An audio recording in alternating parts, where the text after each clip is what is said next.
Business peeps, here's the deal. Survey says insurance is not that exciting, but it is exciting to me. In particular, cybersecurity insurance, not fun at all. Again, fun to me. So let's talk about an incident response plan and business continuity and disaster recovery. So what am I even talking about? Well, ultimately as a business, especially in like heavily regulated institutions like financial institutions, healthcare industries, insurance industries, yes, in my new home, what you should actually have in place is basically a playbook. What do I do? What do I do when the world is on fire? What do I do when there is massive issues, tornadoes, fires, like literally fires, or in this case, data response? That's where an incident response plan comes into play. So you basically have a couple of sets of documents. You got your business continuity and disaster recovery. That's for like, all events. But then you have your incident response plan. What that document does is that basically it says, well, who's my internal team of people? Is it the CEO who's making the decision? Who is making the communication and the decision making to like a board of directors?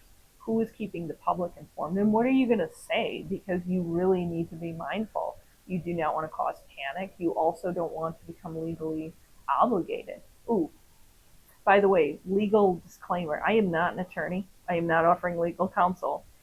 These are just my opinions, and this is also not necessarily even a reflection of, my company as a whole. I just want to be very clear on that.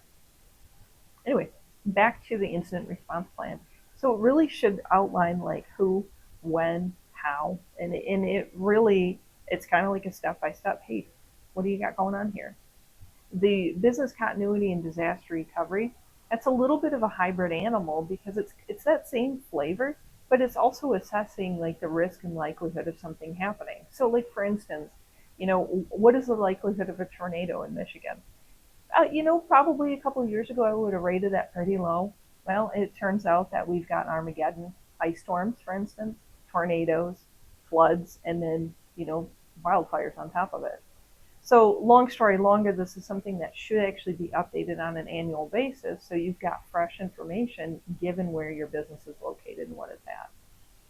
So, bouncing back to the incident response plan, another little helpful piece of information on that is to have major contact information for some of your regulatory bodies. So, again, pulling from the credit union world, which is where I came from, that incident response plan had the major contacts for like the NCUA and the state filings because with regulations in the state of Michigan, you actually have like a turn time where if something happens, you've got the time clock is ticking and you have got to report that because they're tracking it now because they're trying to understand what's the frequency, how often is this happening.